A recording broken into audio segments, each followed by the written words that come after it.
Hello and welcome to the Flipping and Wholesaling Houses in New York show. I'm Michael Pinter, where I teach you how to start flipping and wholesaling houses in New York. If you're already doing it, how to grow your business. Now, talking about how to find distressed properties. So first of all, let's talk about what a distressed property is, right? In general, I define a distressed property as a property that is not looking so good, right? It's got problems. It doesn't look like it's updated. It may have roof problems. It may not be getting its grass cut. It may not be shoveling snow in the winter if you're in a cold area like New York. Um, and the real answer, I mean, there's a lot of different ways to find them, but the real easiest answer is to go driving around and look at them, right? That is called driving for dollars, right? Where you find a property that looks like it's distressed and you try and contact the owner and you say, hey, are you interested in selling, right? There obviously is a higher likelihood of owner selling a distressed property than not. It's still, I guarantee you, a vast majority of distressed properties are not going to be for sale, right? People are fine or have no place to go and will keep their properties. So I tried driving for dollars. I did like 600 properties. I found every single one of them was not a deal, right? Because what I do with just driving for dollars, and what I think everybody in New York should do, is before you actually try to contact the seller, you should look to see who owns it and what the story is with it. What are the recorded documents on it? So what I found is that all the 600 properties that I tried driving for dollars for, every single one of them fell into four categories. The first was already bank owned. That's not a deal. You're not getting a deal from the bank. They're going to list it with an agent. Two is it was already sold to an investor, so either at auction or from the bank. That's the same thing, I'm sorry. But at auction, it was sold to an investor. That's not a deal. The third is was incredibly underwater, so they owed $1 million on something that I could pay $300,000 for. And I don't like doing short sales. I'll do them on occasion, but I don't like them, and it's not something that I want to target. And four is it was a reverse mortgage. That was a lot of them reverse mortgages. I'm one of the few people I think that understand reverse mortgages. I was in the mortgage business for 17 years. I actually did reverse mortgages. I thought they were a great product. But they are almost impossible to figure out when you're looking from our perspective because you don't know what the balance is. What's the recorded amount? It can have nothing to do with the actual balance.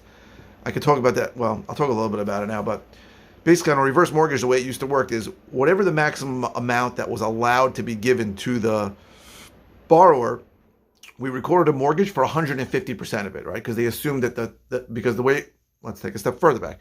A reverse mortgage works that a borrower can get a certain amount of money. It's changed over the years, but a borrower can get a certain amount of money. They don't have to take it all. They can get some of it. They can get all of it.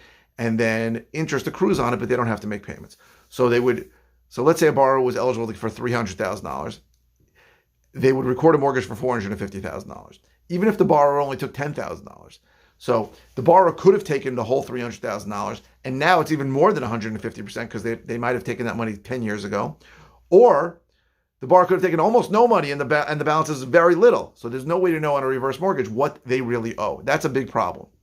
And it's not, and no one can get it except the borrower. And in many cases of properties like the borrower is deceased already.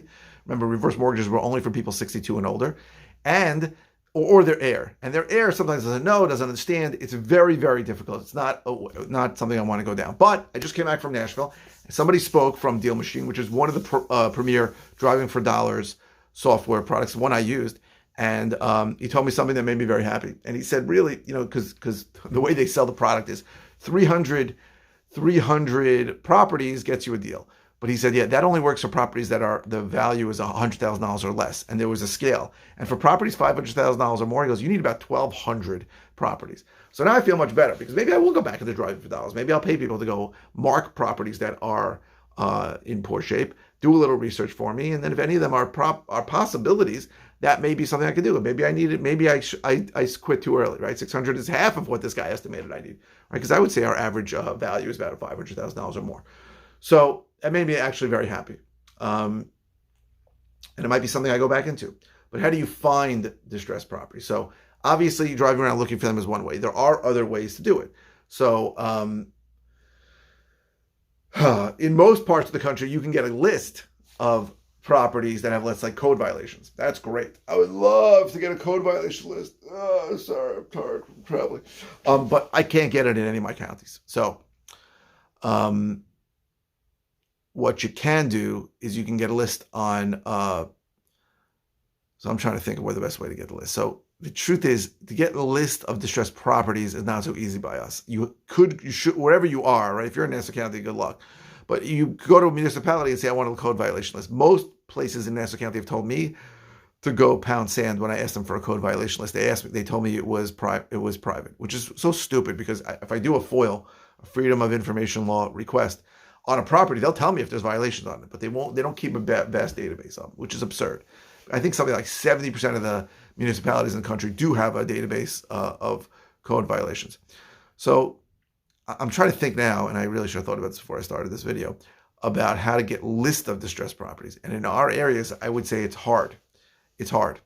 The driving for dollars may be the only way to go find distressed properties. There are ways to get lists of distressed borrowers that are going through economic trouble, borrowers that are old or have lived in a property a long time. That you can get lists of because that's public data that has to be released. That's county clerk data. But distressed property is very hard.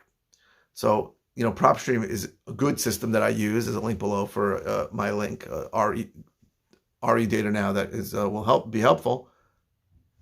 But you get a discount on it, but it's not going to work in most counties. So in some counties it does, in some counties it doesn't. Somebody just walked in. Oh, he wants me to. Oh, you want me to notarize? That's why you came to notarize? Okay, so give me 4 minutes. So it's not so easy to get a list of distressed properties. That's the truth. I wish there was a better way. I wish there was a way to help you, but I don't see it. Because in our areas, we don't keep a list of code violations. If your municipality keeps a list of code violations, that is the best way. Get a list of code violations. Those are going to be distressed properties, right? Those are properties that are in some violation of something, whether it's high grass, whether it's not keeping a lot of crap on the property. I've bought properties that have been disgusting. Some of my best properties have been the worst properties that I bought. So you want to find distressed properties, but I would say the best thing to do is really driving for dollars. Drive around, make a note. You can use a program like Deal Machine or Batch Driven. There's a bunch of programs. Investor Fuse, something like that. Oh, I use Investor Fuse, but there was something called Fuse. I don't know what it is. But there are programs that let you do driving for dollars. What that basically does, lets you pin or get an address right away, and then it'll do some kind of very low-level skip trace to give you a name, and then most of them will give you an option to do a more detailed skip trace where you can go deeper and get a phone number, right? You want to get a phone number. But my point is this. Get a list. You have to go through that list. So in Nassau County, the easiest way is to go to mynassauproperty.com, get the section, block, and lot that shows up on the first page, and then you want to go to U.S. Land Records, which will give you the recorded data. You do a section search, a mortgage deeds lien search. You put in the section, block, and lot, and then it'll show you any recent deeds. So you'll see if it was recently bank owned or recently investor owned. And you'll see the most recent mortgage, so you can get an idea. You'll see a list pending to see if it's going into foreclosure. I've done a few videos on doing that. Maybe I'll do another one day on how to do real research into Nassau. Suffolk, it's a little harder because every single town, you have to get the SCTN, the Suffolk County tax number.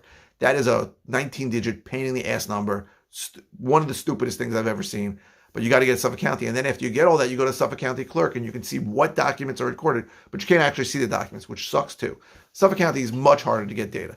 But PropStream is an easier solution. You can get a lot of data on PropStream. I'm a big fan of PropStream for a lot of this data. You go to my link, it's RE data now. It's $97 a month. You get a 7-day free trial. And I give you back 10% of that every quarter if you keep it for 3 months.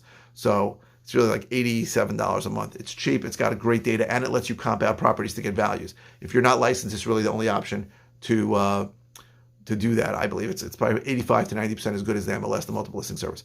Okay, so if you're interested in the different ways I can help you, go to howtoflipnewyork.com. If you're interested in my course that teaches how to do this, go to howtoflipnewyorkcourse.com. If you're interested in coaching, go to coaching.howtoflipnewyork.com. If you're watching on YouTube, please subscribe. If you're watching on any channel, please click the thumbs up. The likes really help my SEO, my search engine optimization, and keep the comments coming. I go live 5 times a week. Sometimes I don't have a freaking clue what I'm going to talk about, so the comments give me material to talk about, so I appreciate them. If it's there are no bad comments. If it's an easy answer, I'll just reply with an answer. If it's something I've dealt with in depth, I'll send you links to the videos. And if it's something new, I may do a video on it. So thank you very, very much for watching.